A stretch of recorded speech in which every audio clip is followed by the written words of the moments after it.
ನಮಸ್ಕಾರ ಎಲ್ಲರಿಗೂ. ಗುರುಜ್ಯೋತಿ ಯೂಟ್ಯೂಬ್ ಚಾನಲ್ಗೆ ಸ್ವಾಗತ. ನಾವು ಇವತ್ತ ಮಂಗಳಗೌರಿ ವ್ರತದ ಕಥೆಯನ್ನು ಕೇಳೋಣಂತ್ರಿ. ಮಂಗಳಗೌರಿನ ಎಲ್ಲರೂ ಪೂಜಿಸ್ತಾರೆ. ಮದುವೆ ಆದ 5 ವರ್ಷ ಶ್ರೀಮಂತರಾಗಿದ್ರ ಅತೀ ವಿಜೃಂಭಣೆಯಿಂದ ಆಚರಿಸ್ತಾರ. ಬಡವರಾಗಿದ್ರ ಅಷ್ಟಕ್ಕಷ್ಟೇ ಮನೆಯೊಳಗನೆ ಸಿಂಪಲ್ಲಾಗಿ ಆಚರಿಸ್ತಾರ. ಆದ್ರೆ ಮಂಗಳಗೌರಿ ವ್ರತ ಆಚರಿಸೋದು ಮಾತ್ರ ಯಾರೂ ಬಿಡಂಗಿಲ್ರಿ.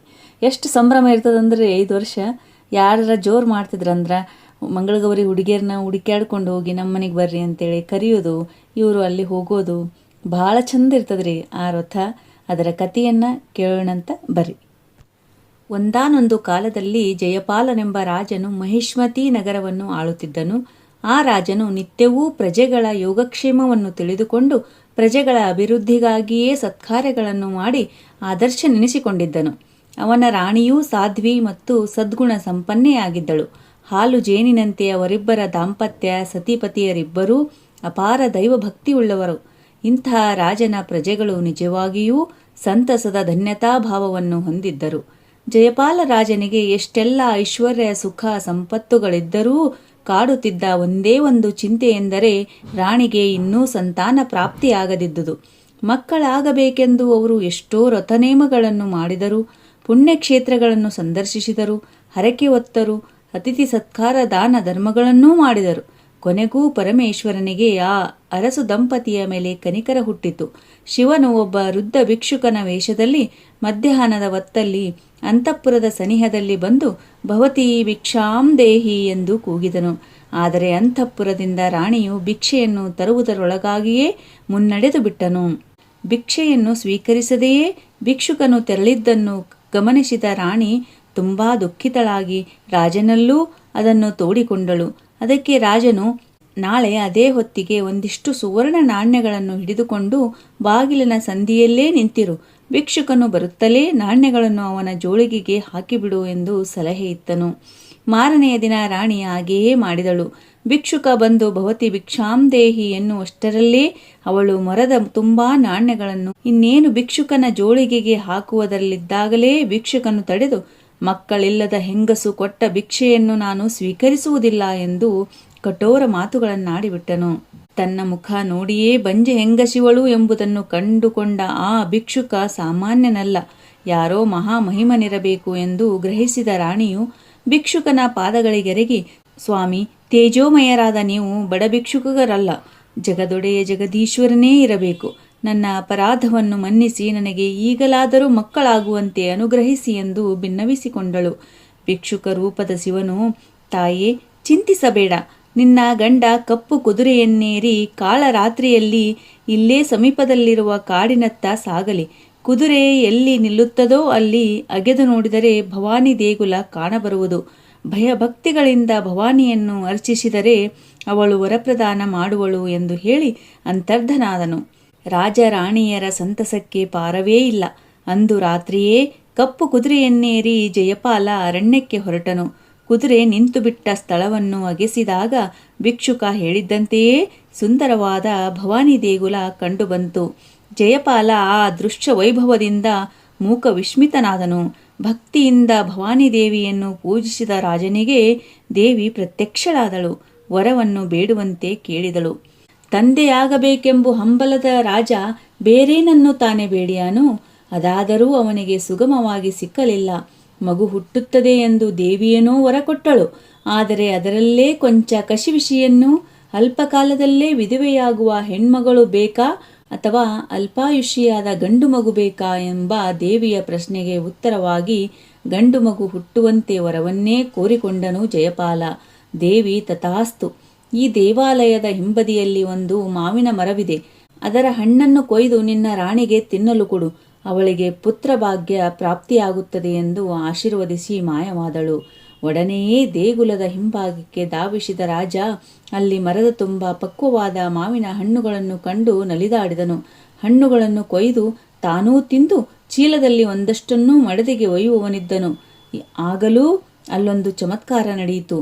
ಚೀಲದಲ್ಲಿ ತುಂಬಾ ಹಣ್ಣುಗಳನ್ನು ತುಂಬಿಸಿದ್ದರೂ ಅರಮನೆಗೆ ತಲುಪಿದಾಗ ಅದರಲ್ಲಿದ್ದುದು ಒಂದೇ ಒಂದು ಹಣ್ಣು. ಅಷ್ಟಾದರೂ ಇದೆಯಲ್ಲ ಅದೇ ಭಾಗ್ಯ ಎಂದುಕೊಂಡು ಅದನ್ನು ರಾಣಿಗೆ ಕೊಟ್ಟನು. ದೇವಿ ಪ್ರಸಾದವೆಂದು ರಾಣಿ ಅದನ್ನು ಸೇವಿಸಿದಳು. ಭವಾನಿ ದೇವಿಯ ಆಶೀರ್ವಾದ ಸುಳ್ಳಾಗಲಿಲ್ಲ. ರಾಣಿ ಗರ್ಭವತಿಯಾದಳು. ನವಮಾಸಗಳ ನಂತರ ಅಂದವಾದ ಗಂಡು ಮಗು ಹುಟ್ಟಿತು. ಶಿವಧರ್ಮವೆಂಬ ಹೆಸರನ್ನು ಮಗುವಿಗಿಟ್ಟು ಇದು ಶಿವಪಾರ್ವತಿಯರ ಅನುಗ್ರಹ ರೂಪವೆಂದು ರಾಜರಾಣಿ ಸಂತೃಪ್ತರಾದರು.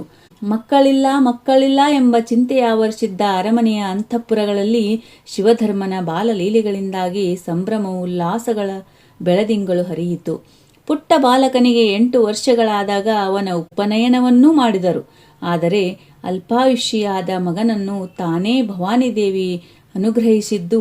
ರಾಣಿಯ ಕನಸಲ್ಲಿ ಒಂದು ದಿನ ಅಜ್ಞಾತ ವ್ಯಕ್ತಿಯೊಬ್ಬ ಕಾಣಿಸಿಕೊಂಡು, ನಿನ್ನ ಕುಮಾರನ ಆಯುಷ್ಯ ಇನ್ನೇನು ಮುಗಿಯುತ್ತಾ ಬಂತು, ಇನ್ನೂ 1 ವರ್ಷ ಮಾತ್ರ ಅವನು ಬದುಕಬಹುದು ಎಂದು ಹೇಳಿದಂತೆ ಭಾಸವಾಯಿತು. ಮತ್ತೆ ದಿಗಿಲುಗೊಂಡ ರಾಣಿ, ಇದೇನಪ್ಪ ಘೋರ ಅನ್ಯಾಯ ಎಂದು ಹಲುಬಿದಳು. ಮಗನನ್ನು ಅಪ್ಪಿಕೊಂಡು ಮಮ್ಮಲ ಮರುಗಿದಳು. ಅವಳ ಕಣ್ಣೀರಿನ ಹನಿಗಳು ಶಿವಧರ್ಮನಿಗೆ ಸೋಕಿದವು. ಯಾಕಮ್ಮ ಅಳುತ್ತಿದ್ದಿ ಎಂದು ಆತ ಕೇಳಲು ವಿಧಿಯೋಜಿತವನ್ನೆಲ್ಲ ಅವನಿಗೆ ತಿಳಿಸಿ ಹೇಳಿದಳು. ಅದಕ್ಕೇಕೆ ಚಿಂತಿಸಬೇಕು? ನಾನು ಕಾಶಿ ಯಾತ್ರೆಗೆ ಹೋಗುತ್ತೇನೆ. ನನ್ನ ಮೆಚ್ಚಿನ ಸೋದರ ಮಾವನೂ ನನ್ನ ಜೊತೆಗಿರಲಿ. ನಾವಿಬ್ಬರೂ ಅಲ್ಲಿ ಹೋಗಿ ಗಂಗಾ ಸ್ನಾನ ಮಾಡಿ ವಿಶ್ವೇಶ್ವರನನ್ನು ಧ್ಯಾನಿಸಿ ಪುಣ್ಯ ಸಂಪಾದಿಸಿ ಆಯುಷ್ಯವನ್ನು ವೃದ್ಧಿಸಿ ಬರುತ್ತೇನೆ ಎಂದು ಸಮಾಧಾನಿಸಿದ ಶಿವಧರ್ಮ. ಹಾಗೇ ಆಗಲೆಂದು ರಾಜ ರಾಣಿಯರು ಮಗನನ್ನು ಸೋದರ ಮಾವನ ಜತೆಯಲ್ಲಿ ಕಾಶಿ ಯಾತ್ರೆಗೆ ಕಳುಹಿಸಿದರು. ದಾರಿಯಲ್ಲಿ ಪ್ರತಿಷ್ಠಾಪುರವೆಂಬ ಊರಿನ ಉದ್ಯಾನದಲ್ಲಿ ಅವರು ವಿಶ್ರಾಂತಿಗಾಗಿ ನಿಂತರು.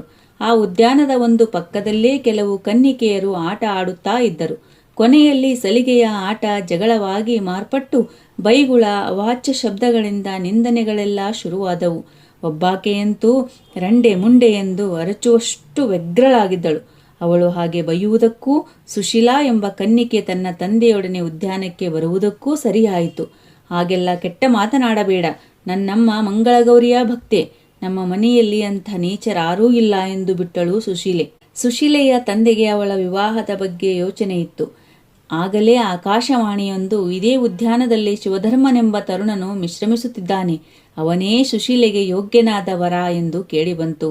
ಸುಶೀಲೆಯ ತಂದೆ ಶಿವಧರ್ಮನನ್ನು ಭೇಟಿಯಾಗಿ ಅವನನ್ನು ವಿವಾಹಕ್ಕೆ ಒಲಿಸಿ ಅವನ ಸೋದರ ಮಾವನ ಒಪ್ಪಿಗೆಯನ್ನೂ ಪಡೆದು ಮಗಳನ್ನು ದಾರೆ ಎರೆದುಕೊಟ್ಟನು. ಅಂದು ಸುಶೀಲಾ ಶಿವಧರ್ಮರ ಮೊದಲ ರಾತ್ರಿ. ಸುಶೀಲೆಯ ಕಣ್ಣೆದುರು ಮಂಗಳಗೌರಿ ಪ್ರತ್ಯಕ್ಷಳಾದಂತಾಗಿ, ನಿನ್ನ ಕೈ ಹಿಡಿದವ ಅಲ್ಪಾಯುಷಿ, ಇವತ್ತಿಗೆ ಅವನ ಇಹಲೋಕ ಯಾತ್ರೆ ಸಮಾಪ್ತವಾಗುವುದು.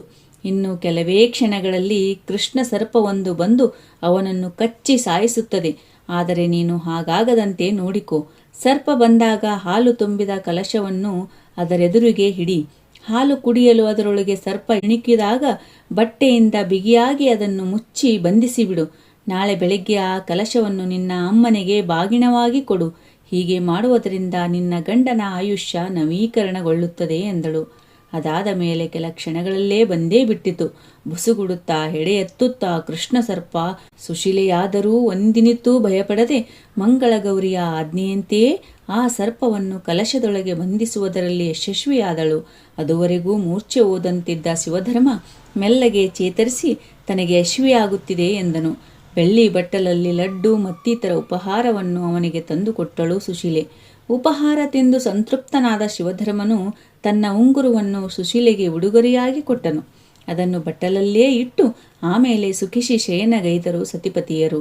ಥಟ್ಟನೆ ಕಾಶಿಯಾತ್ರೆಯ ನೆನಪಾದ ಶಿವಧರ್ಮ ನಸುಕಾಗುವುದರೊಳಗೆ ಎದ್ದು ದಡಬಡನೆ ಓಡಿ ತನ್ನ ಸೋದರ ಮಾವನನ್ನು ಹುಡುಕಿಕೊಂಡು ಹೊರ ನಡೆದೇ ಬಿಟ್ಟ. ಸುಶೀಲೆ ಎದ್ದಾಗ ಗಂಡನ ಪತ್ತೆಯೇ ಇಲ್ಲ. ಅವಳಿಗೆ ಗಾಬರಿಯಾಯಿತು. ಜತೆಯಲ್ಲಿಯೇ ಹಿಂದಿನ ರಾತ್ರಿ ಮಂಗಳಗೌರಿ ದೇವಿಯು ಹೇಳಿದ್ದು ಬಾಗಿನದ ನೆನಪಾಯಿತು. ಹಾವನ್ನು ಹಿಡಿದಿಟ್ಟಿದ್ದ ಕಲಶವನ್ನು ದೇವಿಯ ಅಪ್ಪಣೆ ಪ್ರಕಾರ ತನ್ನ ಅಮ್ಮನಿಗೆ ಒಯ್ದುಕೊಟ್ಟಳು. ಆಗ ಅಲ್ಲಿ ಮತ್ತೊಂದು ಚಮತ್ಕಾರ ನಡೆಯಿತು. ಸುಶೀಲೆಯ ಅಮ್ಮ ಆ ಕಲಶವನ್ನು ತೆರೆದು ನೋಡಿದಾಗ ಅದರೊಳಗೆ ಹಾವಿನ ಬದಲಿಗೆ ರತ್ನದ ಹಾರ ಇತ್ತು. ಇದೆಲ್ಲ ದೇವಿಯ ಮಹಿಮೆಯೆಂದು ಧನ್ಯಭಾವದಿಂದ ಅದನ್ನವಳು ಸುಶೀಲೆಗೆ ತೊಡಿಸಿದಳು. ಗಂಡನ ಸುಳಿವಿಲ್ಲದೆ ಚಿಂತಾಕ್ರಾಂತಳಾದ ಸುಶೀಲೆ ತನ್ನ ತಂದೆಯೊಡನೆ ಸಮಾಲೋಚಿಸಿದಳು. ಅವರಿಬ್ಬರೂ ಒಂದು ಅನ್ನಛತ್ರವನ್ನು ಆರಂಭಿಸುವ ನಿರ್ಧಾರ ಕೈಗೊಂಡರು. ಅಲ್ಲಿಗೆ ಬರುವ ಅತಿಥಿ ಅಭ್ಯಾಗತರನ್ನು ಅನ್ನ ವಸ್ತ್ರ ತಾಂಬೂಲಗಳಿಂದ ಸತ್ಕರಿಸುವ ಕೈಂಕರ್ಯ ಮಾಡತೊಡಗಿದರು. ಒಂದಲ್ಲ ಒಂದು ದಿನ ಆ ದಾರಿಯಾಗಿ ಶಿವಧರ್ಮ ಬರಬಹುದು. ಆಗ ಮತ್ತೆ ಅವನನ್ನು ತಾನು ಸೇರಬಹುದು ಎಂಬುದು ಸುಶೀಲೆಯ ನಿರೀಕ್ಷೆ. ಹಾಗೆಯೇ ಆಯಿತು. ಕಾಶಿ ಯಾತ್ರೆ ಮುಗಿಸಿದ ಶಿವಧರ್ಮ ತನ್ನ ಸೋದರ ಮಾವನೊಂದಿಗೆ ಹಿಂದಿರುಗುತ್ತಾ ಮತ್ತೆ ಪ್ರತಿಷ್ಠಾಪುರದ ಅದೇ ಉದ್ಯಾನಕ್ಕೆ ವಿಶ್ರಾಂತಿಗಾಗಿ ಬಂದನು. ಈ ಸಮಾಚಾರವನ್ನು ತಿಳಿದ ಸುಶೀಲೆ ಅವನನ್ನು ಗುರುತಿಸಿ ಅನ್ನಛತ್ರಕ್ಕೆ ಬರಮಾಡಿಕೊಂಡಳು. ಸುಶೀಲೆ ಯಾರೆಂದು ಶಿವಧರ್ಮನಿಗೆ ಒಂದೊಮ್ಮೆ ಗುರುತು ಸಿಗಲಿಲ್ಲವಾದರೂ ಶೋಭನ ರಾತ್ರಿಯಂದು ಅವನು ಕೊಟ್ಟಿದ್ದ ಉಂಗುರವನ್ನು ತೋರಿಸಿದಾಗ ಎಲ್ಲವೂ ನೆನಪಾಯಿತು. ಸುಶೀಲೆ ಶಿವಧರ್ಮನೊಂದಿಗೆ ತನ್ನ ತಂದೆ ತಾಯಿ ಇದ್ದಲ್ಲಿಗೆ ಹೋಗಿ ಅವರಿಗೆ ವಿಷಯವನ್ನೆಲ್ಲ ತಿಳಿಸಿದಳು. ದೇವಿ ಮಹಿಮೆಯಿಂದ ಹೃದಯ ತುಂಬಿ ಬಂದ ಅವರು ಇನ್ನೊಮ್ಮೆ ಮಂಗಳಗೌರಿ ಪೂಜೆಯನ್ನೇರ್ಪಡಿಸಿದರು. ಆಮೇಲೆ ಸುಶೀಲೆಯನ್ನು ಗಂಡ ಶಿವಧರ್ಮನೊಂದಿಗೆ ಅತ್ತೆ ಮಾವರ ಮನೆಗೆ ಹರಿಸಿ ಕಳುಹಿಸಿದರು. ಮಹಿಷ್ಮತಿ ನಗರದಲ್ಲೂ ರಾಜ ಜಯಪಾಲ ತನ್ನ ರಾಣಿಯೊಂದಿಗೆ ಮಗ ಸೊಸೆಯನ್ನು ಪ್ರೀತಿಯಿಂದ ಬರಮಾಡಿಕೊಂಡನು. ಕಳೆದ 1 ವರ್ಷದಲ್ಲಿ ನಡೆದ ಘಟನೆಗಳನ್ನೆಲ್ಲ ಶಿವಧರ್ಮ ಸುಶೀಲೆಯರಿಂದ ತಿಳಿದುಕೊಂಡನು. ಮದುವೆಯಾಗಿ 5 ವರ್ಷಗಳಾಗುವವರೆಗೂ ಶ್ರಾವಣ ಮಾಸದ ಪ್ರತಿ ಮಂಗಳವಾರದಂದು ಸುಶೀಲೆ ಮಂಗಳಗೌರಿ ವ್ರತವನ್ನಾಚರಿಸಿದಳು. ಅಷ್ಟೈಶ್ವರ್ಯ ಸಕಲ ಸೌಭಾಗ್ಯಗಳು ಅವಳಿಗೆ ಮತ್ತು ಅವಳ ಕುಟುಂಬ ವರ್ಗಕ್ಕೆಲ್ಲ ಪ್ರಾಪ್ತಿಯಾದವು. ಸುಶೀಲೆಯ ನಂತರ ನವವಿವಾಹಿತ ಹೆಣ್ಣು ಮೊದಲ 5 ವರ್ಷ ಮಂಗಳಗೌರಿ ವ್ರತವನ್ನಾಚರಿಸುವ ಸಂಪ್ರದಾಯ ಲೋಕರೂಢಿಗೆ ಬಂತು. ಭಕ್ತಿ ಭಾವಗಳಿಂದ ವ್ರತವನ್ನಾಚರಿಸುವವರಿಗೆ ಮಂಗಳಗೌರಿಯ ಅನುಗ್ರಹ ಕಟ್ಟಿಟ್ಟ ಬುತ್ತಿ ಎಂದು ಪ್ರತೀತಿಯಾಯಿತು. ಶ್ರೀರಸ್ತು ಶುಭಮಸ್ತು ಐಶ್ವರ್ಯಮಸ್ತು. ದಯವಿಟ್ಟು ನಮ್ಮ ಚಾನಲ್ನ ಸಬ್ಸ್ಕ್ರೈಬ್ ಮಾಡಿಕೊಂಡು ಸಪೋರ್ಟ್ ಮಾಡಿರಿ ಅಂತ ಕೇಳ್ಕೊತೀನಿ. ಆದಷ್ಟು ಈ ವಿಡಿಯೋನ ನಿಮ್ಮ ಫ್ರೆಂಡ್ಸ್ಗೆಲ್ಲ ಶೇರ್ ಮಾಡಿರಿ. ಎಲ್ಲರಿಗೂ ಧನ್ಯವಾದಗಳು.